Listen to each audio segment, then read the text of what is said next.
दिवसांपूर्वी पुण्यात मारणे टोळीच्या गुंडांनी एका जोग नावाच्या कर्मचारी व्यक्तीला मारहाण केली होती। याची गंभीर दखल घेत पुणे पोलिसांनी तात्काळ कारवाई करत गजानन मारणे टोळीतील लोकांना अटक केली होती। गजानन मारण्याचे तुरुंगातील फोटो पुणे पोलिसांकडून समाज माध्यमात प्रसिद्ध करण्यात आले होते।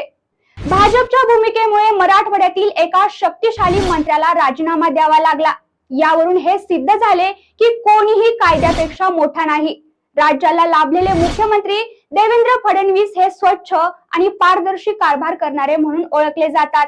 त्यांच्या चाणाक्ष नजरेतून कोणताही गुन्हेगार सुटू शकत नाही, मग तो कोणीही असो।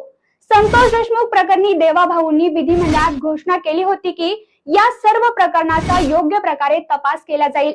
यामध्ये कोणत्याही दोषी व्यक्तीला मोकळे सोडले जाणार नाही। अगदी सत्तेत बसलेले कोणीही यात सहभागी असल्याचे सिद्ध झाले तर त्यालाही कायद्याने योग्य ती शिक्षा केली जाईल। म्हणूनच मला असं वाटतं, वाल्मिक कराड तर सुरुवात आहे। आता महाराष्ट्रातील गुन्हेगारांचे सिंडिकेट समूळ नष्ट केल्याशिवाय हा देवाभाऊ शांत बसणार नाही।